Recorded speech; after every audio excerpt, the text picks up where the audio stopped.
کہنے لگے کہ آپ کا آن لائن دم تھا. دم ہوتا ہے نا تو پوری دنیا اس دم میں شامل ہوتی ہے.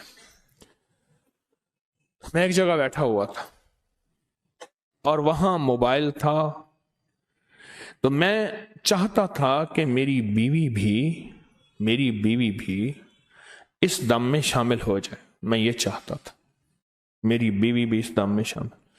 تو کہا میں نے نا کلمہ پڑھا، فاتحہ پڑھا، قل ہو اللہ پڑھی، درود پڑھا، جو بھی اعمال تھے پڑھ کے فرشتوں کو ہدیہ کیا. فرشتوں کو کہا میری بیوی کو تو ذرا جلدی جلدی لے آؤ اور وہ دم میں شامل ہو جائے. تھوڑی دیر میں بیوی آ گئی. تو کیسے آ گئی؟ کہ میرے دل میں آیا کہ میں دم میں شامل ہو جاؤں. میرے دل میں آیا کہ میں بھی دم میں آ کے شامل ہو جاؤں. میرے دل میں آیا. کہنے لگے ایک دفعہ میں جا رہا تھا کہ میری آنکھوں میں نا وہ پتنگے کیڑے آ گئے. موٹر سائیکل پہ جا رہا تھا تو میں نے کہا فرشتوں آپ 9، میرے مرشد سے میں نے سنا ہے کہ 9 فرشتے جو ہیں وہ آپ کی میری آنکھوں کی حفاظت کے لیے اللہ نے لگائے ہیں. آپ فرشتے کو ہوتے ہوئے میری آنکھوں میں پتنگے چلے جائیں تو آپ مہربانی کریں میری آنکھوں سے پتنگا اور اس کی جلن اور اس کی تکلیف کو ختم کر دیں. میں آپ کو یہ کلمہ پڑھ کے یہ اعمال کر کے ہدیہ دیتا ہوں. کہا میں نے کچھ اعمال کا ہدیہ دیا، کچھ کلمہ پڑھ لیا، سورۃ فاتحہ پڑھ لی، قل ہو اللہ پڑھی، درود، یہ عمل کا ہدیہ دیا. تھوڑی دیر میں آنکھیں ٹھیک ہو گئی. فرشتے آپ کی ذمہ لگائے اللہ نے، آپ کے ذمے اللہ نے لگایا ہے، تو آپ مہربانی کریں اپنی ذمہ داری پہ شفقت فرمائیں اور یہ کلمہ نماز، یہ کلمہ تسبیح، یہ اعمال میں آپ کو ہدیہ کرتا ہوں، آپ میرا یہ کام کر دیں. کہا فرشتوں نے کام کر دیا اور میری آنکھیں ٹھیک ہو گئیں. اب آپ بتائیں کہ یہ فرشتے ہمارے دوست، ہمارے ساتھی، ہمارے مددگار ہیں، ہم ان کو کیوں بھول گئے؟ ہم ان کو ہدیہ کیوں نہ دیا؟ ہم نے ان کو ہدیہ کیوں نہ دیا؟ ہم نے تو ان کو ہدیہ دینا تھا. اور ہدیہ دے کے اپنے اٹکے ہوئے، اپنے بھٹکے ہوئے اور اپنے الجھے ہوئے اس نظام کو غیبی نظام سے بنوانا تھا. ہم نے تو ہدیہ دینا تھا. کیا خیال ہے؟ عمل بالکل مختصر ہے. اچھا میں نے اس کے لیے یہ نہیں کہا.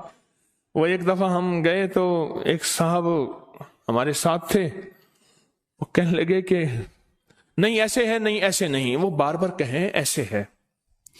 آخر کار جب یہ صاحب تھک گئے، کہنے لگے تیرا پاسپورٹ بنا ہوا ہے؟ کہاں ہاں بنا ہوا ہے. کہا جلدی کر ویزا لگوا، چل کے کعبے پہ ہاتھ رکھتے ہیں. جلدی کر ویزا لگوا، چل کے کعبے پہ ہاتھ رکھتے ہیں. کوئی ایسا عمل میں نے بتا ہی نہیں رہا جس کے لیے پاسپورٹ کی ضرورت ہو، جس کے لیے ٹکٹ کی ضرورت ہو، جس کے لیے وضو کی ضرورت ہو، جس کے لیے قبلے کی ضرورت ہو، جس کے لیے پاکی ناپاکی کا اہتمام ہو، جس کے لیے جھولیاں بھر کے بانٹنے کی ضرورت ہو، جس کے لیے مال کی ضرورت ہو. میں آپ کو ایسا عمل بتا ہی نہیں رہا. میں تو وہ عمل بتا رہا ہوں کہ دنیا کے کسی بھی کونے میں، کسی بھی جگہ اور کہیں بھی کوئی مشکل آئی ہے، کوئی پریشانی آئی ہے، کوئی الجھن آئی ہے، کچھ بھی آیا ہے، کوئی بھی آئی ہے، کہیں بھی فرشتوں کو ہدیہ کریں اور ان سے کہیں کہ ہمارا یہ کام کر دیں. اور فرشتے اللہ کے امر کے محتاج ہیں. اور فرشتوں کو اعمال کا ہدیہ کریں اور کہیں ہمارا یہ مسئلہ حل کر دیں، ہمارا یہ کام کر دیں، ہماری یہ الجھن دور کر دیں، ہماری یہ ناکامی ختم کر دیں. بچوں کے رشتے کرنے ہیں، گھر بنانا ہے، روزگار آنا ہے، کاروبار آنا ہے، یا فلاں جادو ہے، یا فلاں بندش ہے، یا فلاں میری مشکل ہے، یا میری ناکامی ہے، یا میری نہیں، میرے کسی محسن کی، میرے کسی عزیز کی یہ ہے. فرشتوں کو ہدیہ کریں اعمال کا اور ان سے کہیں کہ تسبیح خانے کا نظام سدا آباد رہے اور تسبیح خانے میں اللہ ہر فتنے سے بچائے. مرشد اور مرشدی نسلوں کو اللہ ہمیشہ تسبیح خانے کی خدمت نوازتا رہے، محروم نہ کرے. میرے لیے بھی مانگیے گا، بڑا ڈرتا ہوں. جو محروم ہو گئے نا وہ میرے لیے سبق ہیں. بولے میرے لیے بڑا سبق ہے. جو خدمت سے محروم ہو گئے میرے لیے سبق ہے. بہت ڈرتا ہوں کہ مولا تسبیح خانے کی خدمت سے مجھے کبھی محروم نہ کرنا، جدا نہ کرنا. اس قافلے سے میں بچھڑا نہ رہوں، بس اس قافلے میں چلتا رہوں.